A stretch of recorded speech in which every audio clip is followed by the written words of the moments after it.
Masu sauraronmu Assalamu alaikum wa rahmatullahi wa barakatuhu. Za ku saurari labarai daga nan tashar talabijin da rediyo ta Eagle 24 online garkuwar al'umma. Farko ga muhimman kanunsu. Shugaban ƙasa Bola Ahmad Tunubu ya shiga wata ganawar sirri da gwamnonin jam'iyyar APC. Hukumar Hizba ta jihar Kano ta haramta wa ɗalibai yin bukukuwan kammala karatun sakandare. Hukumar tsaron farin kaya ta DSS ta kama buhunan shinkafa 2,000 da aka karkatar wanda gwamnatin tarayya ta bayar don a raba wa talakawa. A yau dai muna Alhamis 19 ga watan Al-Muharram shekarar 1446 wanda ya daidai da 25 ga watan Yulin shekarar 2024 miladiya. Kanin labaran kuka saurara, yanzu ga cikakkunsu tare da ni Mubarak Hamza Adam. A yanzu haka shugaban ƙasar Najeriya Bola Ahmad Tunubu yana yin wata ganawar sirri da gwamnonin jam'iyyar APC a fadar gwamnati da ke Bila. Jaridar Daily Trust ta rawaito cewa ganawar gaggawar da shugaban ƙasar ya shiga tare da gwamnonin ba ta da alaƙa da daƙile yunkurin 'yan Najeriya na shirin shiga zanga-zanga. Zanga-zangar da 'yan Najeriya ke shirin yi a farkon watan Agusta mai kamawa na ci gaba da samun armashi da amincewar 'yan kasar kan nuna goyon bayansu na shiga zanga-zangar. Tun lokacin da aka ayyana yin wannan zanga-zanga, gwamnatin Najeriya take bin hanyoyi domin shawo kan al'umman Najeriya don su ajiye maganar shiga yajin aiki, ko da shugaban ƙasa shi ma da kansa ya yi kira ga 'yan Najeriya akan su janye shiga zanga-zangar. Cikin gwamnonin da aka hangi fuskokinsu a yayin shiga wannan ganawar sirri akwai gwamna Hope Uzodinma na jihar Imo, da gwamnan jihar Kaduna Sanata Obasani, da kuma gwamna Basi Otu na jihar Cross River. Hukumar Hizba a jihar Kano ta haramta wa ɗaliban sakandare a jihar Kano gudanar da bikin kammala karatu wato kandi.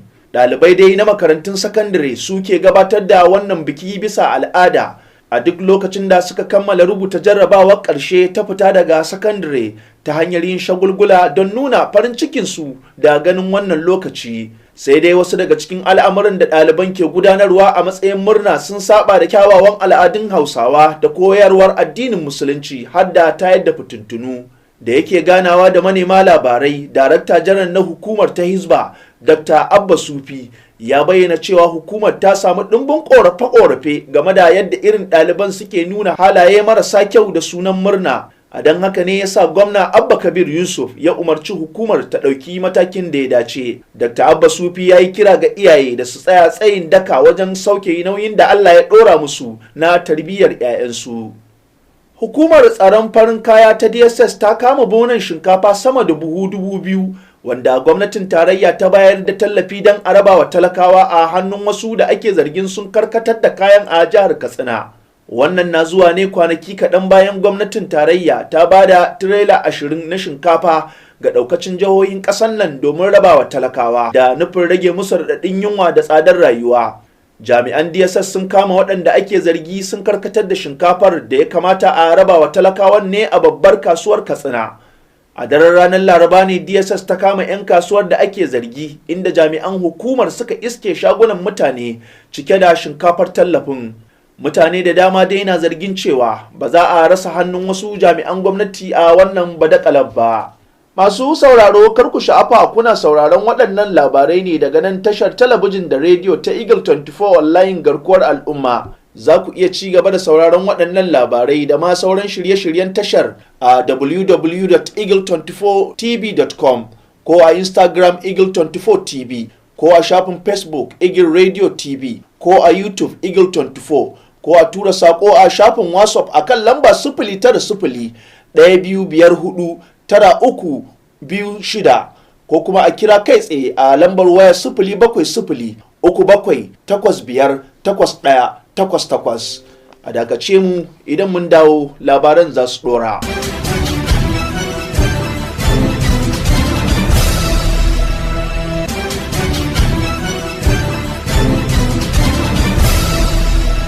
Barkanmu da dawowa. Majalisar Dokokin Jihar Kaduna ta rushe dokar da ta kafa hukumar kula da biranen Zaria da Kaduna da kuma Kafancan. A ranar Laraba, majalisar ta soke dokar da ta kafa hukumar wacce tsohuwar gwamnatin gwamna Nasiru El Rufai ta kirkiro a shekarar 2021. Majalisar ta ce ta soke dokar kula da biranen ne bayan hukuncin kotun koli na baiwa ƙananan hukumomi 'yancin cin gashin kansu. Dama dai dangantaka ta yi tsami a tsakanin tsohon gwamna 'yan Rufa'i da majalisar dokokin jihar da kuma gwamna Ubasani. A sakamakon zaman doya da manja tsakanin gwamnatin Ubasani da 'yan Rufa'i har ta kai ga majalisar ta kafa kwamitin binciken gwamnatin 'yan Rufa'i daga shekarar 2015 zuwa shekarar 2023. Tsamin dangantakar tasu ta kai ga har 'yan Rufa'i ya maka gwamnatin da majalisar dokokin jihar bisa tuhumar da suka yi masa na karkatar da naira biliyan 423. Hukumar riba da agajin gaggawa reshen jihar Lagos Lasema ta tabbatar da mutuwar wasu ma'aikata su uku a yau Alhamis a sakamakon rushe wani gini a rukunin gidajen Arowo Jobe a yankin Maryland da ke jihar ta Lagos. Sakataren dindindin na hukumar Dr. Olufemi Oke Osanyotolu shine ya bayyana haka ga kamfanin dillacin labarai na ƙasa NAN.